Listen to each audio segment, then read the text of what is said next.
Hey guys, Deadshot here, and it has been a long time since I have done a Persona challenge run, and so because of that, I wanted to come back with a truly unique one. As you may have noticed in the title, I took something that has been seen before, protagonist only, starter persona only, and mashed them together with something truly unique. No SP. This, of course, has tons of unforeseen consequences that you will begin to see within the challenge run.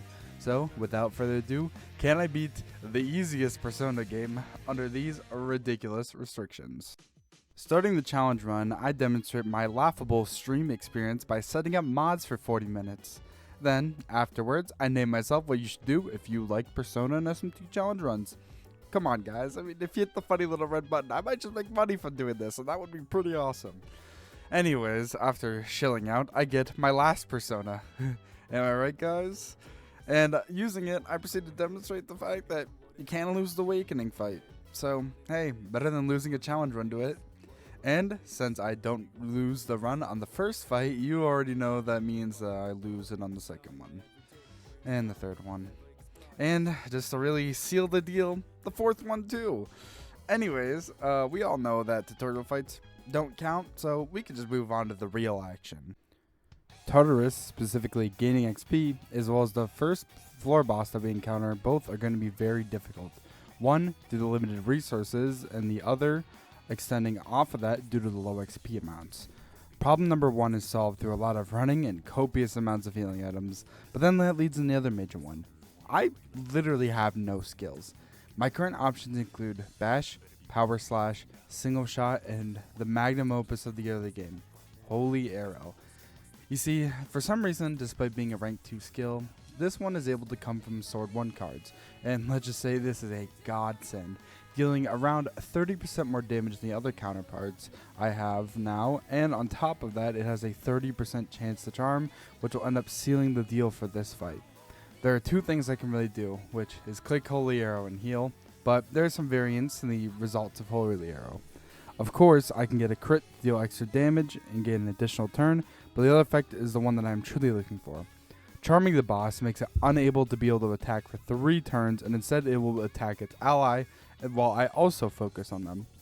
Thanks to a combination of charm and crits, I am able to take down the first boss within 3 hours of the run. Damn! Wow, this is really going to be a long one. And the bosses don't get any easier, because next up, the wheel. See, the wheel happens to have 2 goons with him, which make the fight a bit more difficult as I need to take damage from all 3 of them, but there's one thing that does make it much more bearable.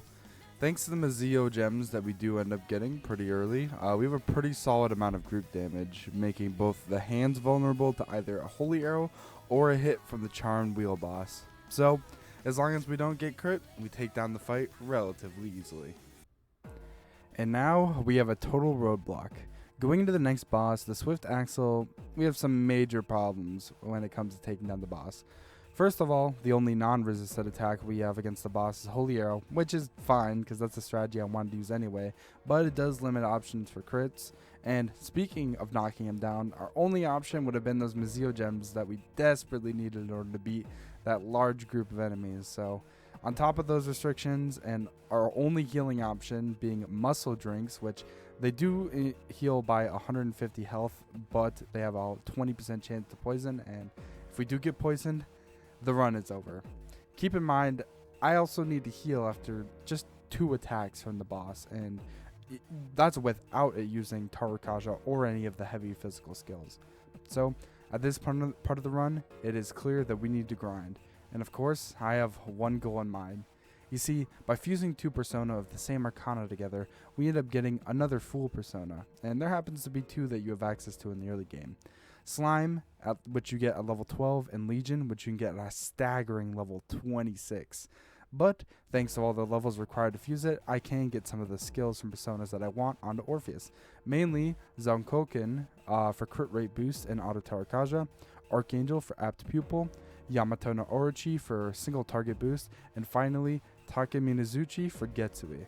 With this combination, as well as the crit formula, which for now will ignore the impact that the luck skill has, or the luck stat has, we have a base crit rate of around 42%, which is frankly amazing and makes this fight an absolute breeze. And while I don't think the grinding would have all been necessary, you'll begin to understand just why I did it thanks to the next coming full moon boss. Thanks to all the grinding I did, the normal enemies of the full moon are just an absolute cakewalk. And we have an issue. So, as I explained earlier, Getsuyu has a 40% chance to crit, and on top of that, it does 1.75 times more damage during a full moon. And let's just say, hypothetically, I may have crit the bots twice. Anyways, back to Tartarus. Yay! Our next run into Tartarus doesn't end up very much different, as the first boss does have the ability to target our weakness, but thanks to all the grinding does basically no damage, and we make it through the battle pretty shortly. The next boss, literally just as easy. I mean, it doesn't have a weakness to me. I one-shot all 3 of the enemies, a breeze. And then, of course, third boss, while it might not have been a one-shot, if I didn't crit, thankfully, I did. First try, so the boss ends up just going down like nothing. With Tartarus over the month, we take on the second full moon fight. It's notable that I do have party members with me, and that is because from now onwards, I am actually forced to use them for full moon battles. So, they will always be guarding until they die. Anyways, onto the mechanics of this fight, and it is both great and awful. The Empress is weak to physical attacks, so I absolutely destroy her. But what really is the difficult part is actually the Emperor. See, you can only damage him with random magic affinities, and being that I can't use SP, that's a straight up no-go. And I've actually lied to you. You see, because this game was actually intended for game journalists, they decided to make it so he's only resistant to slash damage. You know, kind of the whole purpose of his part of the boss, which means we can actually just take him down with our protagonist. So, slowly attacking his resisted slash affinity and using some magic damage dealing gems, we take him down. We do the 3G tutorial, which we can basically just skip because it's mostly scripted fights, and move on to the next layer of Tartarus. This is where I mentioned an interesting mechanic that this game actually inherited from Persona 3 Portable. When you are venturing alone, you actually gain a very significant amount of XP received from battles. And thanks to all of the grinding I needed to do for the first Tartarus run, we ended up getting to level 37. And let's just say, this unlocks a ton of new skills, mainly being Deathbound, Gigantic Fist, and Slash Boost. This means we can end up refusing Orpheus and get some new and extremely powerful skills. Adorning the proper attire we need to get ready for some of the battles we end up facing ahead, let's just say they're not even close. Thanks to having our first AoE slash skill, slash boost, and apt pupil for a really good chance to get multiple crits and knock down a group of enemies, the bosses in this area just get absolutely wiped. And just when I hit one high level and think I'm doing great, well, another roadblock comes in. You see, the first 2 full moon bosses just feel impossible, and I cannot get past them. So, back to Tartarus to grind, and I surely made a grind. We ended up needing to make it all the way to level 54, getting growth 3 along the way, and yes, that is very important, and spending nearly the next 8 hours in Tartarus. With getting to level 54, we gain access to possibly the 2 greatest personas God give me at this stage of the game. The first and less obvious one is Kama Susano, which is not at the level cap, so I can fuse him much earlier, and thanks to growth 3, we can gain access to his final skill, Vorpal Blade. This is the best AoE skill in the entire game. Siegfried is a whole new level of power, giving Brave Blade, Crit Amp, and Slash Amp. And after this hefty amount of grinding, yeah, the bosses literally get destroyed. Keep in mind, this mid-game persona happens to have skills that I will literally be using until the last fight of the game. No spoilers, of course. So with what will likely be the last roadblock present for the next while, we move on to the next layer of Tartarus. For this next section, I will be covering nearly all of the mid-game and the quick montage for a few reasons. Being we have unlocked all the skills we'll be needing, and due to skill cards giving us great options like app pupil, slash boost, and multi-target boost, allowing us to build our Orpheus get to the perfect build, we will almost one-shot every boss. So until the fights get more difficult, enjoy this quick montage of me one-shotting absolutely all of them.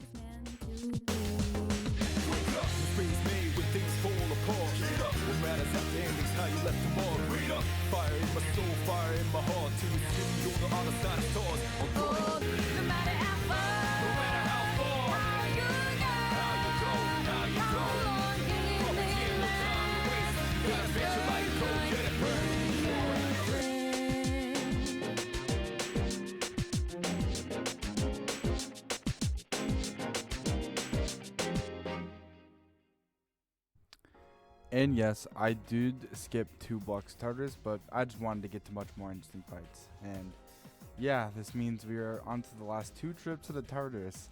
It's kind of crazy that under such ridiculous challenges, the game still manages to be cheats in such, well, frankly, hilarious ways. And the biggest example of this would be how I have to take on the Reaper. You see, because I like my current Orpheus build, but I'm not able to beat him with it, I am running as currently Scarlet Havoc does not one-shot. So, believe me, I was just as shocked as you might be to learn that. And I'm not joking when I say after 20 hours of stream, I make the first change to my build. Within the code for Reaper, there's a little bug. And well, I wouldn't say a bug, but more just not coded well, where if you are inflicted with any ailment, he will always, and I mean every single time without fail, use physical skills, and we are going to exploit that. I make a new Orpheus after registering my current one, and I give him Repel Dark, Repel Strike, Slash, and Pierce. And with this, I mean, the Reaper reaped himself. With the Reaper over, I am able to unlock the Elizabeth Super Boss, and yeah, I get absolutely destroyed. So hey, if that is something you are interested in for a follow-up video, maybe hit the like button. And yes, that is a second shield of the video. I keep forgetting to do these, man. Anyways, Stga. You see, unlike the last fight with these two, they're a little bit more than just Scarlet Havoc fodder. They hit hard and take a decent chunk of damage to take down. Starting off, we have Jim, and I make sure all of my weaknesses are covered and use a Heat Riser item. Then I use a defense lowering one to ensure max damage on Scarlet Havoc and last a massive 10k damage crit. After successfully gaining an achievement, he enters phase 2, known as Go Crazy and try to kill with EX flash grenades. Taking one with a strategic enduring soul allows me to prep to finish off the rest of his health bar, which leads him into the take a hit of the Fent flavored Geek Bar phase, which for some reason is an injection, which will cause him to lose 1600 health a turn. And well, because in this phase he just swings, I can just heal until my 30 gauge is back, and he takes 1600 damage a turn, allowing me to finish him off with one last Scarlet Havoc.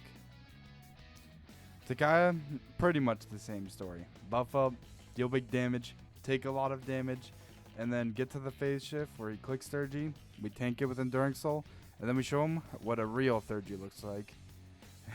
It's funny how after this entire run, not even the boss's 30G can stand up to Scarlet Havoc.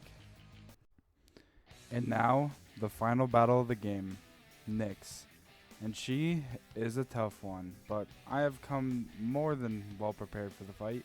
My build is best described by me on the live. And then now our Orpheus pretty much nullifies all of the problem parts of the fight. I get regenerate 3, and what I can do is if I need to get through a tough part of the fight, I can just swing.